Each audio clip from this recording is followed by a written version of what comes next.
ওঠো ওঠো ওঠো রোজাদার, সেহরির হলো সময়, খোলো খোলো দ্বার। বাতাস ডাকে তোমায়, ডেকে যায় তারকারা, আসমানে আছে যত আলোকিত ফেরেশতারা। ওঠো ওঠো ওঠো রোজাদার। আসসালামু আলাইকুম। প্রিয় দর্শক, আপনারা যারা দেশে আছেন প্রবাসে, সবাইকে জানাই মাহে রমজানের শুভেচ্ছা। শুরু হলো এনটিভি আয়োজিত এবং ফার্স্ট সিকিউরিটি ইসলামী ব্যাংক লিমিটেড নিবেদিত অনুষ্ঠান বরকতময় sehri, co-sponsor mercantile bank limited এবং টেকনো ড্রাগস লিমিটেড। আপনাদের সাথে আছি আমি জয়নুল আবেদিন আজাদ। প্রিয় দর্শক, আমরা শুরুতে শুনব পবিত্র কোরআন থেকে তেলাওয়াত। সেহরির হলো সময়, খোলো খোলো দ্বার। أعوذ بالله من الشيطان الرجيم. بسم الله الرحمن الرحيم.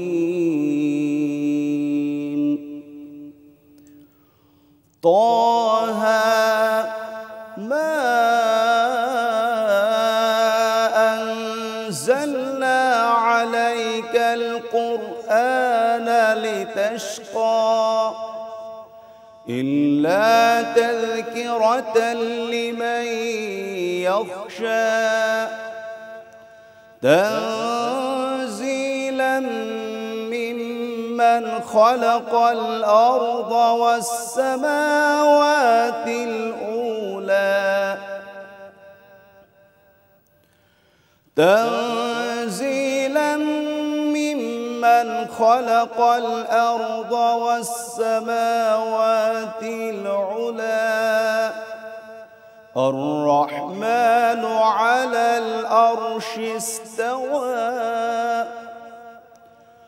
له ما في السماوات وما في الأرض له ما في السماوات وما في الأرض وما بينهما وما تحت الثرى وإن تجهر بالقول فإنه يعلم السر وأخفى الله لا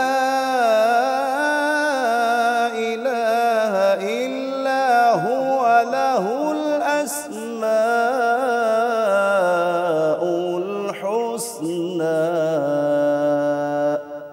صدق الله العلي العظيم. প্রিয় দর্শক, আমরা এখন শুনব সংক্ষিপ্ত তাফসীর। সেহরির হলো সময়, খোলো খোলো দ্বার। আসসালামু আলাইকুম ওয়া রাহমাতুল্লাহি ওয়া বারাকাতুহু। ইন্নাল হামদুলিল্লাহ ওয়াসসালাতু ওয়াসসালামু আলা রাসূলিল্লাহ ওয়া আলা আলিহি ওয়া আসহাবিহি ওয়া মান তাবিআ বিহুদাহ, আম্মা বা'দ। সুপ্রিয় দর্শক শ্রোতা ভাই বোন, আপনাদের সকলকে সাদর আমন্ত্রণ জানাচ্ছি বরকতময় সাহরি অনুষ্ঠানে। অন্যান্য দিনের মতো আজও আমরা মহাগ্রন্থ আল কোরআনের একটি পারার সার সংক্ষেপ এবং শিক্ষাগুলোকে এই অনুষ্ঠানের মাধ্যমে অতি সংক্ষেপে তুলে ধরার চেষ্টা করব ইনশাআল্লাহ বিদিনিল্লাহ। আর তারই ধারাবাহিকতায় আজ আমরা মহাগ্রন্থ কোরআনে কারীমের ১৬তম পারার সার সংক্ষেপ আপনাদের সামনে পেশ করব ইনশাআল্লাহ তাআলা। কোরআনে কারীমের এই পারায় আল্লাহ রাব্বুল আলামিন কয়েকটি সূরা রেখেছেন। তোমাদের থেকে সূরা কাহফ রয়েছে, সূরা মারিয়াম রয়েছে, সূরা তহা রয়েছে। সূরা কাহফের অংশবিশেষ, সূরা মারিয়াম সম্পূর্ণটুকু এবং সূরা তহা রয়েছে। সূরা কাহফ এ সম্পর্কে আমরা বিগত পর্বে নিশ্চয়ই আলোকপাত শুনেছি। তারপরও সূরা কাহফের ঠিক মাঝামাঝি আমরা অবস্থান করছি এবং এখান থেকে সূরা কাহফের পরবর্তী অংশ জুড়ে আল্লাহ রাব্বুল আলামিন যুলকারনাইন সম্পর্কে আলোচনা করেছেন। যুলকারনাইন হলেন সেই মহান ব্যক্তিত্ব যিনি আল্লাহ রাব্বুল আলামিনের অনুগত বান্দা এবং ভালো মানুষদের মধ্য থেকে একজন ছিলেন এবং যিনি ন্যায়নিষ্ঠ শাসক ছিলেন। আল্লাহ রাব্বুল আলামিন তাকে অনেক বেশি ক্ষমতা দিয়েছিলেন এবং তিনি মানুষের সেবা করতেন। তিনি এত বেশি সেবা করেছেন যে অনেক দূরে গিয়েও সেখানকার মানুষদের, তার যে সাম্রাজ্য তার ধারে কাছ থেকে বহু দূরে গিয়েও মানুষকে যখন বিপদে পড়তে দেখেছেন, ইয়াজুজ মাজুজ সম্প্রদায় যখন মানুষকে খুব বিরক্ত করছিল, তখন তিনি একটা প্রাচীর নির্মাণ করে তাদেরকে রক্ষা করার জন্য চেষ্টা করেছেন আল্লাহ তাআলার অনুমতিতে। জুলকারনাইন গোটা পৃথিবী শাসন করেছেন এবং তার সবচেয়ে বড় দিক ছিল তিনি মানুষের সেবা করতেন নিঃস্বার্থভাবে। তিনি ইয়াজুজ মাজুজের উপদ্রবে যারা আক্রান্ত ছিলেন সে মানুষদেরকে তিনি বলেছেন যে তোমাদের কারোর কাছ থেকে আমি কোনো বিনিময় চাই না, আমি আল্লাহর কাছ থেকে বিনিময় চাই। মানব ইতিহাসের প্রত্যেক শাসক, প্রত্যেক দায়িত্বশীল ব্যক্তিদের জন্য আমরা প্রত্যেকটা ব্যক্তি কোনো না কোনো পরিসরে আমরা দায়িত্ব পালন করে থাকি। আমাদের অধীনে কেউ না কেউ আছেন, প্রত্যেকের প্রতি আমাদের সেবামূলক মানসিকতা, তাদের প্রতি আন্তরিক মানসিকতা, ইনসাফ এবং ন্যায়নিষ্ঠ আচরণ যেন আমাদের থাকে। সেজন্য আল্লাহ রাব্বুল আলামিন জুলকারনাইনের ঘটনা এখানে উল্লেখ করেছেন। সেই সাথে নবী সাল্লাল্লাহু আলাইহি সাল্লামকে প্রশ্ন করা হয়েছিল ইহুদিদের তরফ থেকে। আল্লাহ তাআলা তার জবাবে সূরা কাহাফের কয়েকটি ঘটনা উল্লেখ করেছেন। কাহাফ এর ঘটনা অর্থাৎ যুবকদের ঘটনা, যারা গর্তে আশ্রয় নিয়েছিল, গুহায় আশ্রয় নিয়েছিল ঈমানকে রক্ষা করতে গিয়ে, তাদের ঘটনা, জুলকারনাইনের ঘটনা আল্লাহ তাআলা উল্লেখ করেছেন এবং এর মাধ্যমে প্রিয় নবী সাল্লাল্লাহু আলাইহি সাল্লামের নবুয়তকে আল্লাহ তাআলা প্রমাণ করেছেন যে তিনি পূর্বের যুগের ইতিহাস যেগুলো তাওরাতে এবং অন্যান্য আসমানি কিতাবসমূহে লিপিবদ্ধ আছে, যেগুলো নবী সাল্লাল্লাহু আলাইহি সাল্লাম কখনো দেখেনি, পড়েননি এবং তার নাগালেও কখনো আসেনি, অথচ সে সমস্ত ঘটনার বিবরণ তিনি দিতে পেরেছেন আল্লাহর নাজিলকৃত ওহীর আলোকে। সেটা দেখে মদিনাতে এবং আরবের তখনকার মুশরিক এবং ইহুদিদের কাফেরদের অনেকের কাছে প্রতিবাদ হয়ে গেল যে প্রিয় নবী সাল্লাল্লাহু আলাইহি সাল্লামের কাছে আল্লাহর কাছ থেকে ওহী আসে এবং তিনি মন গড়া কোনো কিছু বলেন না। সূরা কাহফের একেবারে শেষের দিকে আল্লাহ রাব্বুল আলামিন তাওহীদ বিষয়ক গুরুত্বপূর্ণ একটি বার্তা আমাদেরকে দিয়েছেন। আল্লাহ বলেছেন যে নিশ্চয় যারা ঈমান আনে, আমলে সালেহ করে, তাদের জন্য আল্লাহ তাআলা জান্নাতুল ফিরদাউস আল্লাহ তাদেরকে দান করবেন আল্লাহর পক্ষ থেকে অভ্যর্থনা হিসাবে, আতিথেয়তা হিসাবে, এবং সেখানে তারা চিরকাল থাকবে, সেখান থেকে তাদেরকে বের করা হবে না, অর্থাৎ তারা সেই নেয়ামতের থেকে বঞ্চিত কখনো হবেন না। এরপর আল্লাহ তাআলা তার নিজের নেয়ামত সম্পর্কে বলেছেন যে গোটা সমুদ্রকে যদি কালি করা হয় এবং এসব কালি দিয়ে যদি লেখা হয়, অন্য আয়াতে বলেছেন সমস্ত বৃক্ষরাজিকে যদি কলম বানিয়ে সেগুলো দিয়ে আল্লাহর নেয়ামতগুলো লেখা হয়, তাহলে একসময় সবগুলো শেষ হবে, কিন্তু আল্লাহ তাআলা নেয়ামত গুণে শেষ করা যাবে না। এর পরের আয়াতে আল্লাহ তাআলা বলেছেন যে হে রাসূল, আপনি বলে দিন মানুষদেরকে ইন্নামা আনা বাশারুম মিসলুকুম, সূরা কাহফ আয়াত লাস্ট একেবারে শেষের আয়াত 110 নম্বর। এই আয়াতটিতে আল্লাহ তাআলা তার রাসূল সাল্লাল্লাহু আলাইহি ওয়াসাল্লামকে বলেছেন, হে রাসূল, আপনি বলে দিন মানুষদেরকে যে আমি তোমাদের মতো একজন মানুষ, ইউহা ইলাইয়া, আমার কাছে ওহী আসে, হলো পার্থক্য। এখান থেকে বোঝা যায় নবী সাল্লাল্লাহু আলাইহি ওয়াসাল্লামকে যারা মনে করছেন তিনি নূরের তৈরি বা ফেরেশতা বা ফেরেশতাদের মতো, তারা ভুল করছেন। মূলত তিনি আদম সন্তান ছিলেন, মানুষ ছিলেন। হ্যাঁ, তিনি সাধারণ মানুষ ছিলেন না, সাধারণ মানুষের সাথে তার কোনো তুলনা চলে না, এই পর্যায়ের মানুষ ছিলেন। আর সেটি আল্লাহ তাআলা বলেছেন ইউহা ইলাইয়া, তার কাছে ওহী আসে, তিনি নবী। আমরা যেরকম মানুষ, তিনি ওইরকম মানুষ সৃষ্টিগত দিক থেকে, বাট মর্যাদাগত দিক থেকে তিনি আল্লাহ তাআলা নবী। এরপর আল্লাহ তাআলা বলেছেন নিশ্চয়ই জেনে রাখো যে তোমাদের মাবুদ এবং উপাস্য একমাত্র আল্লাহ রাব্বুল আলামিন। আল্লাহর সঙ্গে কেউ সাক্ষাৎ করতে চাইলে সে যেন ভালো কাজ করে, সেই সাথে আল্লাহর সঙ্গে শিরক যেন না করে। আমরা অনেকে নেক আমল করি, সেই সাথে আল্লাহর সাথে শিরকে লিপ্ত হই, এটা যেন না হয়, সে বিষয়টি আল্লাহ তাআলা সাবধান করেছেন। এরপরে এই পারার সূরা মারিয়াম আমরা দেখতে পাচ্ছি। সূরা মারিয়ামের শুরুতে আল্লাহ তাআলা জাকারিয়া আলাইহিস সালাম, আল্লাহর আরেকজন নবী, তার সম্পর্কে আলোকপাত করেছেন এবং জাকারিয়া আলাইহিস সালামের সন্তান ছিল না, বার্ধক্যে এসে আল্লাহ তার কাছে তিনি সন্তান চেয়েছেন, আল্লাহ তাআলা অলৌকিকভাবে তাকে সন্তান দিয়েছেন এবং মারিয়াম যিনি ঈসা আলাইহিস সালামের মা, তিনি তাকে লালন পালন করেছেন। মারিয়ামের খালু ছিলেন জাকারিয়া আলাইহিস সালাম, যিনি বাইতুল মুকাদ্দাসের ইমাম ছিলেন, তার সম্পর্কে বিস্তারিত আলোকপাত আল্লাহ তাআলা করেছেন এবং ইয়াহইয়া নামক সন্তান আল্লাহ তাআলা জাকারিয়া ইসলামকে দিয়েছেন।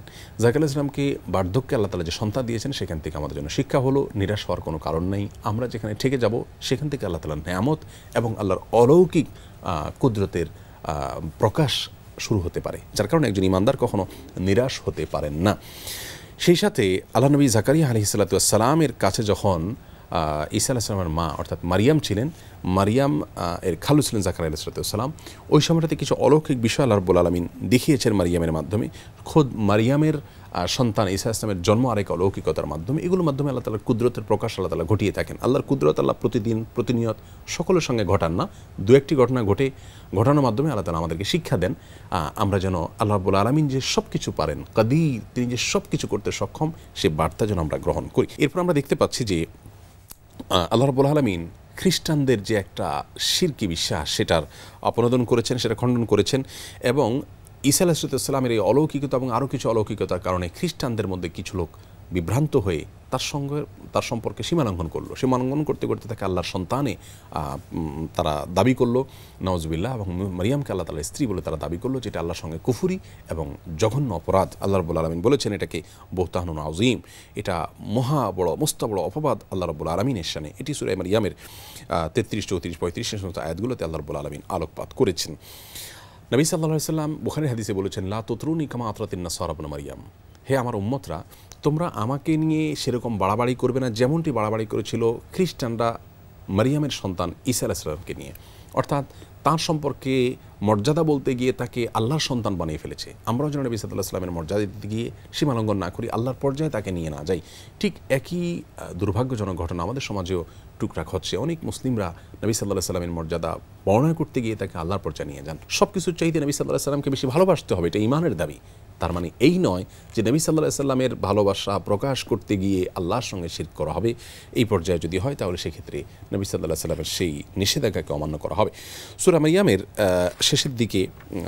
শেষের দিকে নয়, পরবর্তী আয়াতগুলোতে 40-50 আয়াতগুলোর মধ্যে আমরা দেখতে পাচ্ছি আল্লাহ রাব্বুল আলামিন ইব্রাহিম আলাইহিস সালামের দাওয়াত, তিনি তার জাতিকে যে দাওয়াত দিয়েছেন সে সম্পর্কে আলোকপাত করেছেন, এবং কিভাবে ঈসা আলাইহিস সালাম তার বাবাকে বিশেষ করে ইয়া আবাতি বলে বলে অত্যন্ত মায়া ভরা কণ্ঠে দাওয়াত দিয়ে বলেছেন, হে আমার প্রিয় বাবা, হে আমার বাবা, আমার কাছে আল্লাহর কাছ থেকে ইলম এসেছে, অতএব আপনি সেটা অনুসরণ করুন, আমি আপনাকে সঠিক পথ দেখাবো। হে বাবা, আপনি শয়তানের উপাসনা করবেন না, শয়তান আল্লাহর অবাধ্য ছিল, অতএব তার উপাসনা করে ধ্বংস হবেন না। হে বাবা, আমি ভয় করি যে আল্লাহর আযাব আপনাকে সে স্পর্শ করবে। এরকম নানাভাবে অত্যন্ত বিনীতভাবে এবং অত্যন্ত হৃদয়স্পর্শী আকুতি দিয়ে তার বাবাকে তিনি তাওহীদের দাওয়াত দিয়েছেন। ইব্রাহিম আলাইহিস সালাম কিন্তু তাওহীদের সবচেয়ে বড় শিক্ষকদের মধ্যে থেকে একজন ছিলেন, এবং তাওহীদের দাওয়াত দিতে গিয়ে তিনি কিন্তু নিজের মাতৃভূমি ছাড়া হয়েছেন। সেই ইরাক থেকে ফিলিস্তিন হয়ে তাকে পর্যন্ত মিশর হয়ে ফিলিস্তিন পর্যন্ত, সেখান থেকে মক্কা, আবার ফিলিস্তিন তাকে যেতে হয়েছে শুধুমাত্র তাওহীদের দাওয়াত দেওয়ার কারণে। তো আল্লাহ রাব্বুল আলামিন এখানে তার বাবার সঙ্গে তার যে কথোপকথনকার যে কনভারসেশন হয়েছে সে বিষয়ে আলোকপাত করেছেন, এবং এর মাধ্যমে বোঝা যায় যে বাবা মাও যদি অবাধ্য হয় আল্লাহর এবং নাফরমানিতে যায়, বিশেষ করে শিরক কুফরির মতো অপরাধে লিপ্ত হয়, তাহলে সন্তানের উচিত তাদেরকে অত্যন্ত বিনয়ের সাথে সুন্দরভাবে বোঝানো, কোনোভাবেই তাদের সাথে বেয়াদবি করা চলবে না। আল্লাহ তাআলা কোরআন কারীমে এক আয়াতে বলেছেন, তোমার বাবা মা যদি তোমাকে আল্লাহর সঙ্গে শিরক করতে আহ্বান করে, ফালা তুতি'হুমা, তুমি তাদের কথা শুনবে না, কিন্তু তাদের সাথে অবশ্যই তুমি বিনম্র আচরণ করবে, সুন্দর আচরণ করবে, সম্মানজনক কথা বলবে। ইব্রাহিম আলাইহিস সালাম যেমনটি করেছেন। এরপরে সূরা তহা জুড়ে রয়েছে কিছুটা, সূরা 16তম পারার সূরা তহার একবার শুরুতে আল্লাহ রাব্বুল আলামিন নবী সাল্লাল্লাহু আলাইহি ওয়াসাল্লামকে বলেছেন, এই কোরআন নাজিল হওয়ার পর আপনি সেটাকে ধারণ করার জন্য বর্ণনা করতে গিয়ে অনেক বেশি কষ্ট করে ফেলেন। এত বেশি নবী সাল্লাল্লাহু আলাইহি ওয়াসাল্লাম মানুষকে দাওয়াত দিতে গিয়ে কষ্ট করতেন যে আল্লাহ তাআলা নিজে বলছেন যে মা আনজালনা আলাইকাল কোরআন লিতাশকা, এই কোরআন আপনাকে এই জন্য দেয়নি যে আপনি নিজে কষ্ট করবেন। এরপরে সূরা তহাতে আমরা দেখতে পাচ্ছি আল্লাহ রাব্বুল আলামিন মুসা আলাইহিস সালামের ঘটনা উল্লেখ করেছেন। তুর পাহাড়ে তিনি গিয়েছেন, আল্লাহর সাথে তার কথোপকথন হয়েছে, সেজন্য তাকে মুসা কালিমুল্লাহ বা আল্লাহর সাথে কথোপকথনকারী মুসা হিসাবে আল্লাহ তাআলা আখ্যায়িত করেছেন। তিনি এরপরে ফেরাউনকে দাওয়াত দিতে গিয়েছেন, ফেরাউন সে দাওয়াতে অবাধ্য হয়েছে, কিন্তু তিনি তার দাওয়াত অব্যাহত রেখেছেন। এই সমস্ত ঘটনাকে আল্লাহ তাআলা উল্লেখ করেছেন। কীভাবে মুসা আলাইহিস সালামকে আল্লাহ তাআলা লালন পালন করেছেন ফেরাউনের ঘরে, সেটি মুসা আলাইহিস সালামের মায়ের বিষয়ে আল্লাহ তাআলা আলোকপাত করেছেন। এবং মুসা এবং হারুন দুই ভাইকে আল্লাহ তাআলা এরপরে শিক্ষা দিয়েছেন যে তোমরা উভয়ে ফেরাউনের কাছে গিয়ে কোমল কণ্ঠে কথা বলো, ফাকুল লাহু কাওলান লাইয়িনা। সূরা তহাতে আল্লাহ রাব্বুল আলামিন 44 নম্বর আয়াতে বলেছেন যে তোমরা উভয়ে ফেরাউনের সাথে নরম কণ্ঠে কথা বলবে। ফেরাউনের মতো কাফিরের সাথে যদি আল্লাহ তাআলা কোমল কণ্ঠে কথা বলতে বলেন, তাহলে একজন মুসলিম হিসাবে যে কোনো পাপিষ্ট বা খারাপ মানুষকে ইসলামের কথা বলতে গিয়ে কতটা কোমল কণ্ঠে আমাদের কথা বলা উচিত, সেখান থেকে শিক্ষা আমরা পাচ্ছি। সূরা তহার মাঝামাঝি এসে আল্লাহ রাব্বুল আলামিন ফেরাউনের সাথে যে তার কথোপকথন হয়েছে, কনভারসেশন হয়েছিল, ফেরাউনের রাজদরবারে গিয়ে সেখানে দাওয়াত দিয়েছেন তিনি, সে বিষয়ে আলোকপাত করেছেন। এরপরে একটা পর্যায়ে যে ফেরাউনের বাহিনীর সাথে তাদের বিশাল বড় চ্যালেঞ্জ হয়েছে, জাদুকরদের সাথে সে চ্যালেঞ্জে বিজয় হয়েছে, সে বিষয়ে আলোকপাত করেছেন। পরিশেষে বনী ইসরাঈলের ঘটনা আল্লাহ তাআলা আলোকপাত করেছেন। একটা পর্যায়ে আদম আলাইহিস সালামকে জান্নাত থেকে কীভাবে বের করা হলো, কী কারণে বের হলো, শয়তান তার পোশাকের মধ্যে বিভ্রান্তি ঢুকালো এবং তার মাধ্যমে জান্নাত থেকে বের করলেন, সে বিষয়ে আল্লাহ তাআলা আলোকপাত করেছেন। একেবারে শেষের দিকে এসে আল্লাহ তাআলা বলেছেন ওমান আ'রাদা আন যিকরি ফাইন্নাহু মাঈশাতান দাঙ্কা, যেটা সূরা তহার 125 নম্বর আয়াত। যারা আল্লাহর জিকির থেকে গাফিল থাকবে, আল্লাহর স্মরণ থাকবে না, তাদের প্রাচুর্য থাকবে কিন্তু তাদের মধ্যে সংকীর্ণতা থাকবে, এবং তাদেরকে আল্লাহ তাআলা কিয়ামত দিন অন্ধ করে তুলবেন। দুনিয়াতে তাদের অনেক কিছু থাকবে, মনের দিক থেকে প্রশান্তি তাদের থাকবে না। এরপরে যারা সালাত ত্যাগ করে তাদের সম্পর্কে আল্লাহ তাআলা বলেছেন এবং বিশেষ করে নির্দেশ করেছেন ওয়ামুর আহলাকা বিসসালাতি ওয়াসতাবির আলাইহা, তুমি নিজে সালাত আদায় করো আর তোমার পরিবারকে সালাতের নির্দেশ করো এবং সেটার উপরে কন্টিনিউ থাকে। এর মাধ্যমে একটা সুস্থ পরিবার এবং সমাজ গড়ে উঠবে। তো এই ছিল মোটামুটি 16তম পারার সার সংক্ষেপ। প্রিয় দর্শক, বিস্তারিত জানার জন্য অবশ্যই আমাদেরকে কোরআন কারীমের অনুবাদ এবং ব্যাখ্যা গ্রন্থ খুলতে হবে। আল্লাহ রাব্বুল আলামিন আমাদের সকলকে সেই তৌফিক দান করুন, সে আশাবাদ ব্যক্ত করে আজকের মতো এখানে শেষ করছি। আসসালামু আলাইকুম ওয়া রাহমাতুল্লাহি ওয়া বারাকাতুহু। আমরা এখন শুনবো একটি ইসলামী গান। সেহরির হলো সময়, খোলো খোলো দ্বার। ফজর হলো, বিছানা ছাড়ো ছেলে, দুনিয়াটা দেখো দু চোখ মেলে। ফজর হলো, বিছানা ছাড়ো ছেলে, দুনিয়াটা দেখো দু চোখ মেলে। ফজর হলো,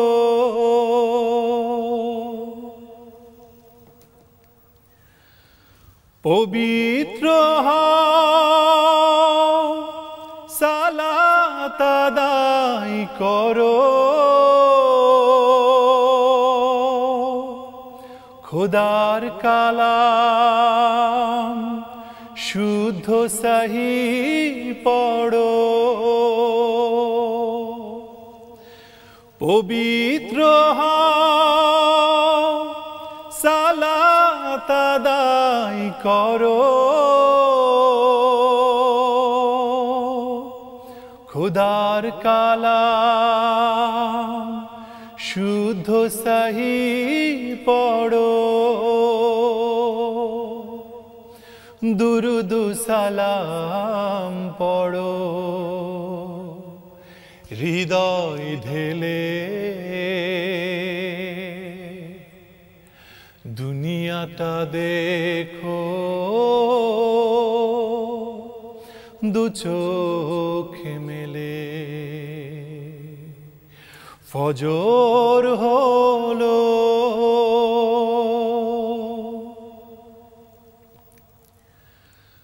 পবিত্রতাই শুরু হলে তোমার দিনের কাজ, বরকতে সব সহজ হবে, পাবে রহমতেরি তাজ। পবিত্রতাই শুরু হলে তোমার দিনের কাজ, বরকতে সব সহজ হবে, পাবে রহমতেরি তাজ। ঈমান রাখো দিনের আলোর মতো, সিজদা করো বিনয় অবনত। ঈমান রাখো ভোরের আলোর মতো, সিজদা করো বিনয় অবনত। খোদার হুকুম পালন করো, হৃদয় ঢেলে দুনিয়াটা দেখো দু চোখে মেলে। ফজর হলো, বিছানা ছাড়ো ছেলে, দুনিয়াটা দেখো দু চোখে মেলে, ফজর হলো। প্রিয় দর্শক, আমাদের এখনকার আয়োজন ধারাবাহিক আলোচনা কোরআন এবং সৃষ্টি জগৎ। সেহরির হলো সময়, খোলো খোলো দ্বার। গুরুত্বপূর্ণ ধারাবাহিক এই আলোচনার আজকের পর্বে আমরা আলোচনা করার চেষ্টা করব গুহাবাসীর রহস্য কথা। এ বিষয়ে কথা বলবেন বিশিষ্ট বিজ্ঞান গবেষক ডাক্তার মশিউর রহমান। আসসালামু আলাইকুম ওয়া রাহমাতুল্লাহি ওয়া বারাকাতুহু।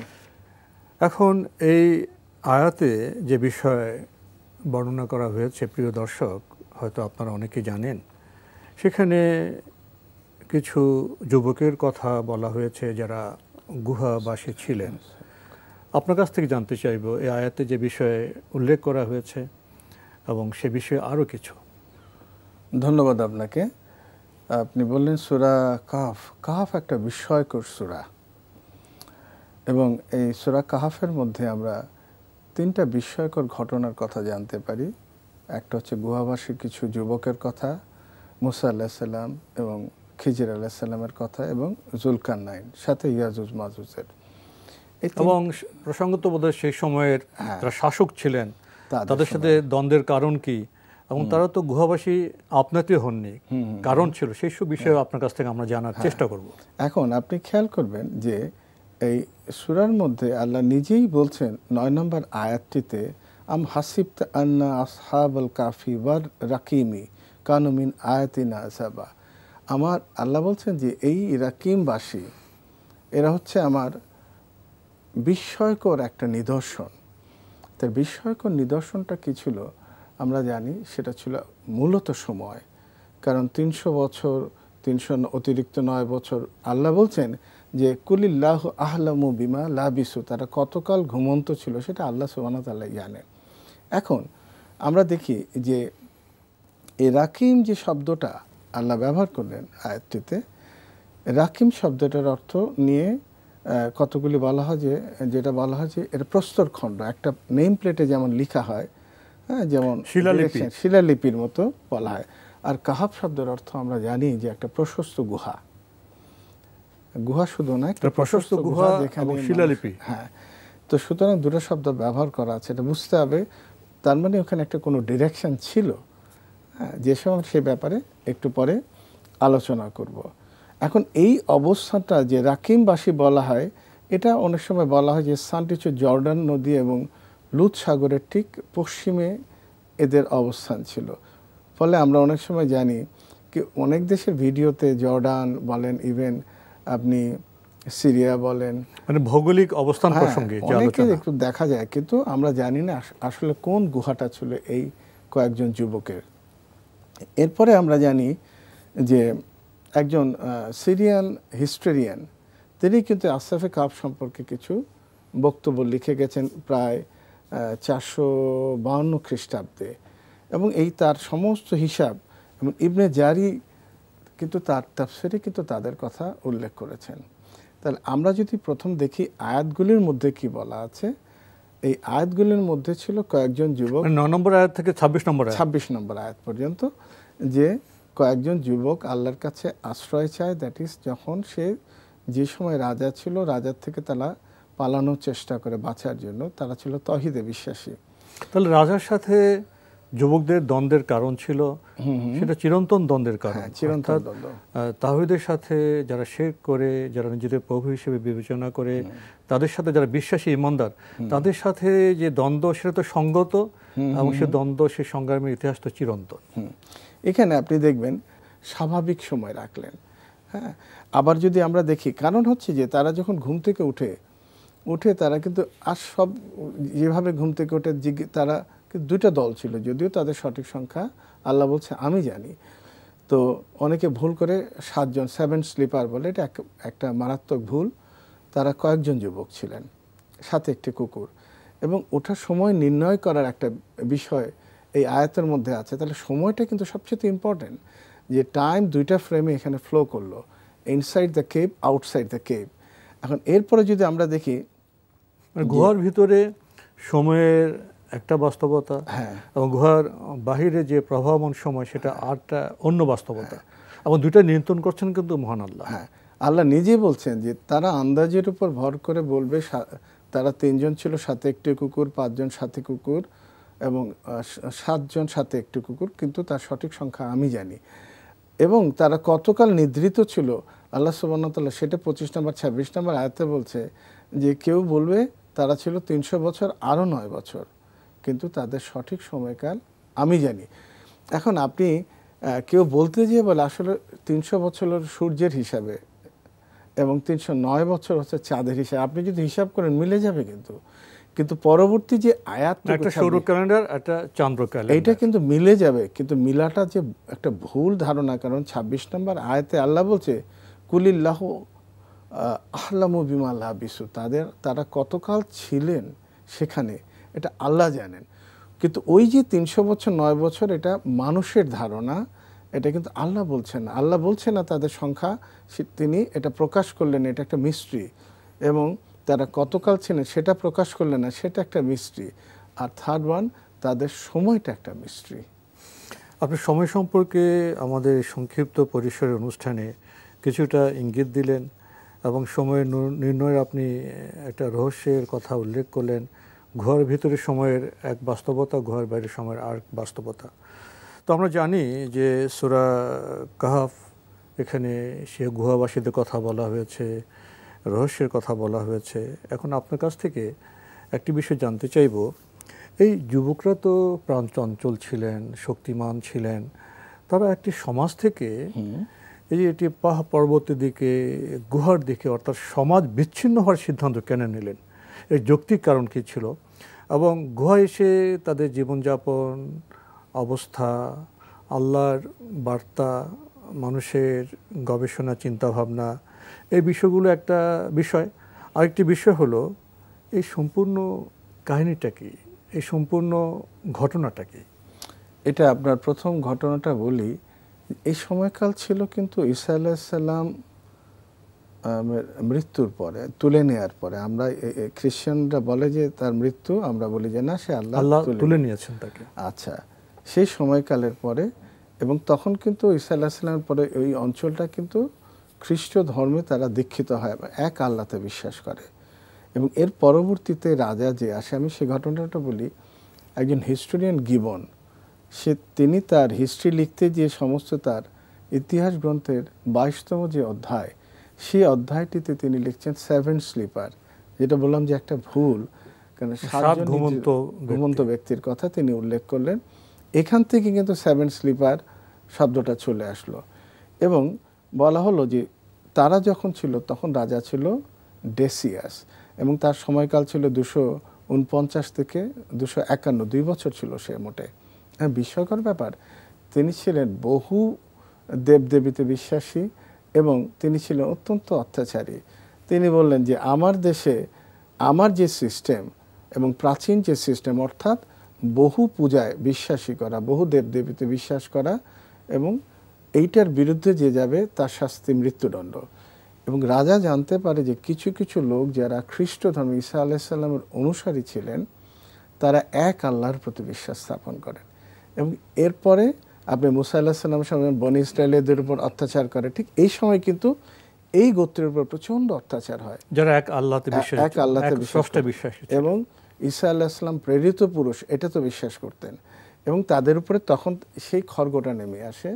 অত্যাচারের চরম যখন হতে থাকে, তখন এক সময় তারা সেখান থেকে পালানোর সিদ্ধান্ত নেয় বাঁচার তাগিদে। এই শহরটা যে গিবন তার গ্রন্থে কিন্তু শহরটার একটা নাম এফিসাস শহরটার নাম দেয়, এবং শহরটা কিন্তু বলে আজকে যে তুরস্ক, তার ইজবি নামক একটা স্থান, তার থেকে 20 থেকে 22 মাইল 25 মাইল ওয়েস্টে এর অবস্থান। ঐতিহাসিকদের বর্ণনা, ঐতিহাসিকদের বললাম, গিবন একজন হিস্টোরিয়ান, তার বর্ণনা। এবং বলা হয় যে এই যুবকরা যখন পালায়, তখন তার পিছনে কিন্তু রাজার সোলজাররা চলে আসে, এবং সোলজাররা প্রায় ধরে ফেলে কিন্তু তাদের, এবং তারা সেই গুহাতে যায় এবং আল্লাহর কাছে আশ্রয় প্রার্থনা করে। আল্লাহ তখন তাদের ঘুমন্ত অবস্থায় রাখে। বিস্ময়কর ব্যাপার হচ্ছে তার পরের যে রাজা ছিল থেডিসিয়াস, এই থেডিসিয়াস যখন এর মাঝখানে তো সময়কাল কিন্তু তাদের শত শত বছর এর মাঝখানে তো অনেক ঘটনা গুহাতে সময় চলে গেল, একসময় তারা জাগলো, তাদের ক্ষুধা লাগলো, তারা আপনার খাদ্য কিনতে বাজারে যাবে, তাদের সে মুদ্রা ছিল, এগুলো একটু বলুন না, খুব চমকপ্রদ হলো গল্প। যখন তারা ঘুম থেকে উঠে তখন জিজ্ঞেস করে, আচ্ছা আমরা কতক্ষণ ঘুমিয়েছিলাম? বলে যে দিনের কিছু অংশ, আর প্রতিদিন যেভাবে ঘুম থেকে উঠি। তো একজন বলল, আচ্ছা বাইরে তো রাজা আমাদের ধরবে, সে তারা জানে ডেসিয়াস তখন পর্যন্ত রাজা, কিভাবে যায় সে, কিন্তু তার অথচ রাজ্যপাটটা পরিবর্তিত হয়ে গেছে। তাই বললাম তো, দুটা ফ্রেমে টাইম ছিল, এবং তারা পোশাক একটু চেঞ্জ করে বাজারে আসে, রুটি কেনে। তাকে সবাই গেল না একজন গেল? একজন গেল, এদের মধ্যে একজন গেল।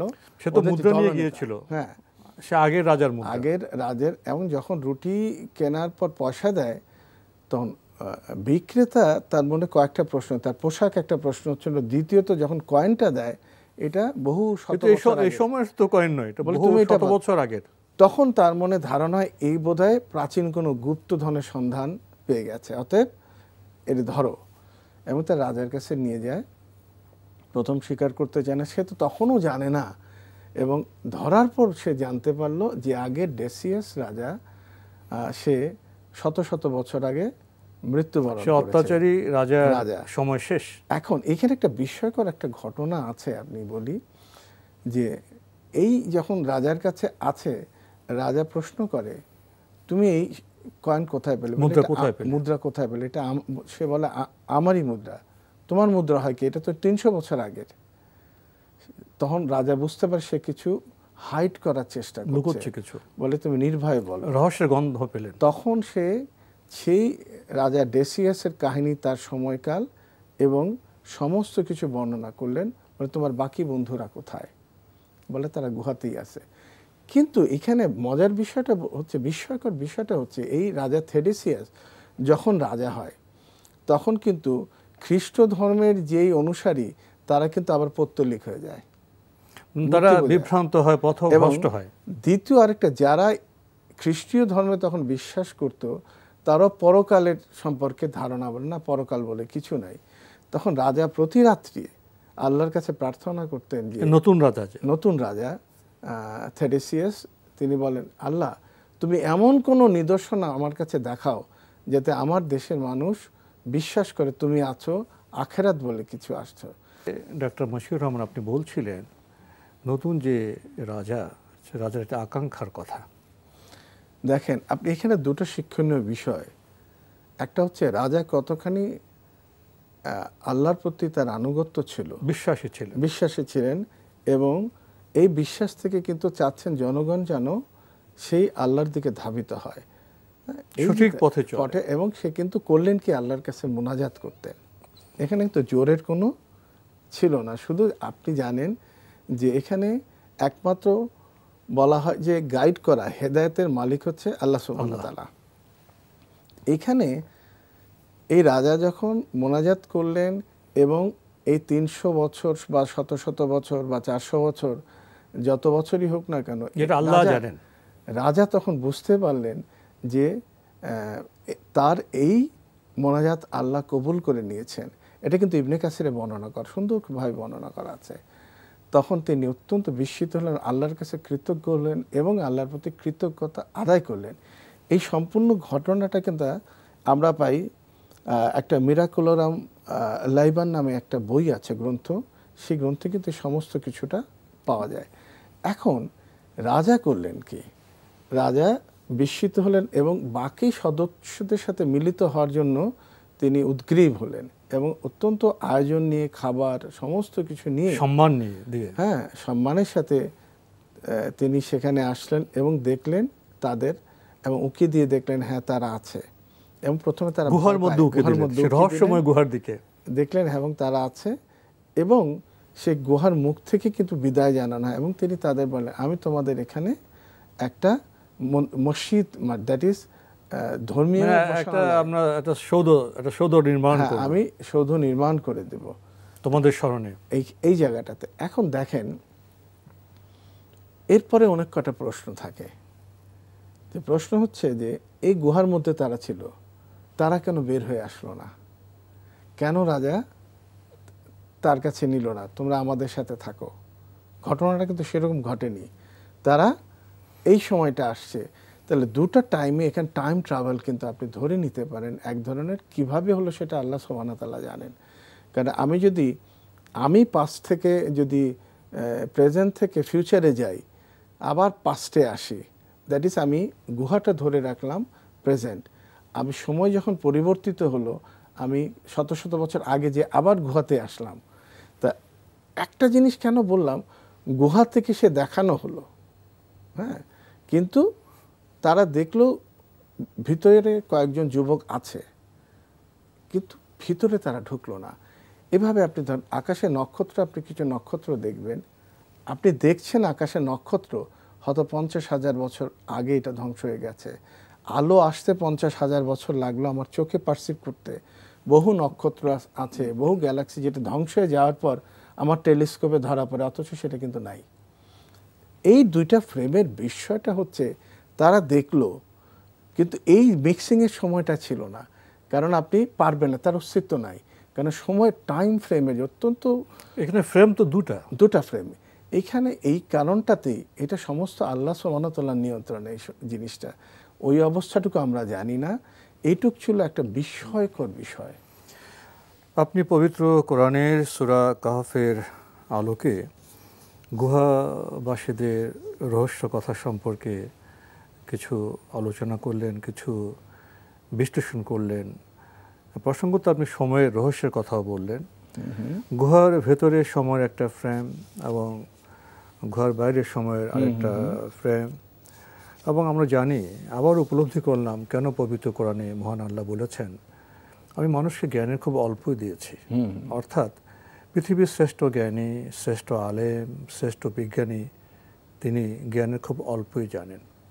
অল্প জ্ঞানের মধ্যে আমরা সব রহস্য ভেদ করতে পারবো না। আমরা রহস্য অনুসন্ধান করতে পারবো। অনুসন্ধান করতে করতে এক পর্যায়ে মানবিক সীমাবদ্ধতার কথা উপলব্ধি করে আমরা আল্লাহর কাছে সেজদা অবনত হব যে আসলেই আল্লাহ তুমি সঠিক বলেছ, হক বলেছ, আমরা খুবই সীমিত জ্ঞানের অধিকারী। তাহলে আমরা রহস্যের সন্ধানে কেন যাব, গবেষণায় কেন যাব? আমরা সত্যের কাছাকাছি পৌঁছার চেষ্টা করব। মহান আল্লাহর যে নিদর্শন, সেই নিদর্শনকে জানার চেষ্টা করব এবং চেষ্টা করতে করতে উপলব্ধি করব আমরা খুবই অল্প জ্ঞানের অধিকারী। তখনই আমরা বান্দা হব, আল্লাহর সমীপে আমরা তখন সেজদায় অবনীত হব। এই বার্তাটা আমরা এখান থেকে পেলাম। এখন আপনি একজন বিজ্ঞান গবেষক হিসেবে এই সামগ্রিক বিষয়টাকে, সে যে আপনার এই গুহাবাসী যুবকদের দ্বন্দ্ব, সেই পূর্বতন রাজার সাথে দ্বন্দ্বের কারণ কি? দ্বন্দ্বে তারা কি করলেন? রাজার সাথে পারলেন না, কিন্তু আবার সেখানে তারা মাথা নত করলেন না। তারা স্বাধীন মানুষ হিসেবে স্রষ্টার যে এই পৃথিবী, সেটা পরিভ্রমণে এগিয়ে গেলেন, আত্মরক্ষার চেষ্টা করলেন।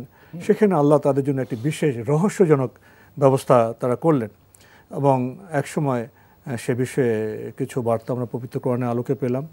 আমরা সময়ের একবার শেষে চলে এসেছি, যদি আপনি দুই এক বাক্যে বলতেন। এখানে কয়েকটা সায়েন্টিফিক ব্যাপার বলা, কেন বললাম তাদের মধ্যে সময়কাল, গুহার মধ্যে তারা কিন্তু আমাদের মতো সময়ের মধ্যে ছিল। কেন বলি? একটা মানুষ শত শত বছর ঘুমাতে পারে না, কারণ তার বেঁচে থাকার জন্য তার খাবার প্রয়োজন।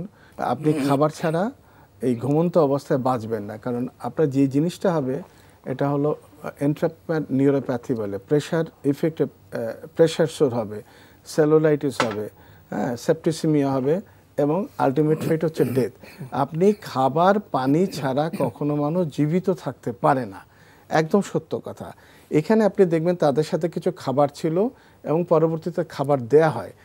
এই সময়টা তাদের সময় কিন্তু একদিনের কিছু অংশ, খুব খেয়াল করবেন, কিন্তু বাইরে শত শত বছর। এবং কয়েকটা বিস্ময়কর ব্যাপার, আল্লাহ বলছেন আমি তাদের কানের উপর পর্দা টেনে দিলাম। দ্যাট ইজ বাইরের শব্দ যেন, যেমন বজ্রপাত যদি হয় ঘুম ভেঙে যেতে পারে, তারা সুন্দর। মানুষ যখন ঘুমায় কয়েকটা সেন্স লস হয়, যেমন সে গন্ধ পায় না, হ্যাঁ, সে চোখে দেখে না, কিন্তু তার শব্দ শুনে ঘুম ভেঙে যাবে। তাহলে তার ওই সেন্সটুকু, শব্দের সেন্সটুকু আল্লাহ কেড়ে নিলেন টেম্পোরারি, যাতে তার ঘুমটা না ভাগে। সাউন্ডে ঘুম ভেঙে যাওয়ার কথা, আল্লাহ কি চমৎকারভাবে বললেন কানের উপর পড়া। আমি তাদের এপাশ থেকে ওপাশ করাই। আপনি একটা পাশে থাকলে ঘুমে আপনি ওপাশ করবেন, কারণ প্রেশার ইফেক্টে নার্ভ কিছুটা ইনঅ্যাক্টিভ হয়, সচল করার জন্যই আপনি ঘুরবেন। এপাশ থেকে ওপাশ। এখানে আল্লাহ গুহাবাসীদের জন্য বিশেষ ব্যবস্থা নিলেন, বিশেষ ব্যবস্থা করলেন সেখানে। এবং তাদের পাহাড় জন্য যে কুকুরটা ছিল, আপনি জানেন তারা যখন পালায় তাদের পথে কিন্তু কুকুরটা আসে। যখন কুকুর তাড়ানোর চেষ্টা করে, কারণ কুকুর তো শব্দ করে, তারা ধরা পড়ে যাবে, কতগুলি ভয় ছিল, কিন্তু কুকুর তাদের পিছু ছাড়েনি। কিন্তু শেষ পর্যন্ত তুমি এসো না, কুকুর সবচেয়ে বড় মজেজা ছিল, কুকুর কিন্তু কথা বলে। সে বলে যে আমি আল্লাহর নেক বান্দাদের পিছু ছাড়বো না, আমি তোমাদের নিরাপত্তার জন্য আছি। এবং দেখেন আল্লাহ সুবহানাহু ওয়া তাআলা রাসূল সাল্লাল্লাহু আলাইহি ওয়াসাল্লামকে বলছেন, তোমরা যদি উকি দিয়ে দেখতে পাহাড়ের সেই গুহার মধ্যে কুকুরটা যে পজিশনে আছে, মানে আক্রমণের, তুমি ভয়ে পিছন ফিরে পালাতে। এই এক বিস্ময়কর।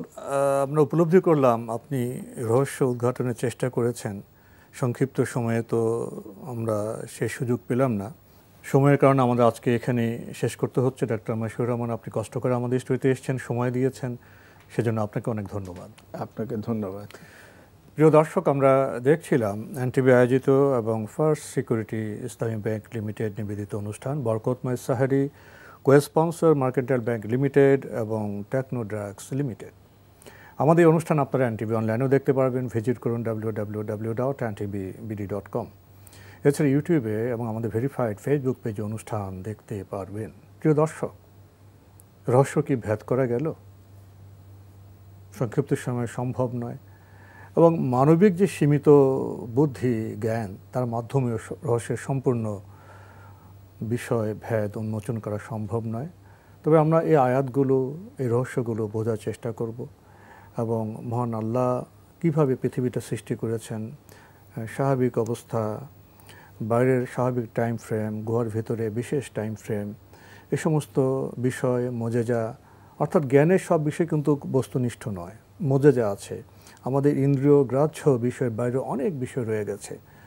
সেসব বিষয় যদি আমরা অনুধাবন করি, তাহলে আমরা বোধহয় বস্তুগত পৃথিবী সম্পর্কে সম্যক ধারণা পাব এবং যথার্থ সিদ্ধান্ত গ্রহণে সক্ষম হব। দেখা হবে ইনশাল্লাহ আগামীকাল একই সময়ে। প্রিয় দর্শক, মহান আল্লাহ আমাদের সবাইকে নিরাপদে রাখুন, রাখুন শান্তিতে। আসসালামু আলাইকুম। জানে ঘিরে আছে কত রহমত, আছে কদরের রাত বরণে আমার, ওঠো রোজাদার পড়ো কোরআন।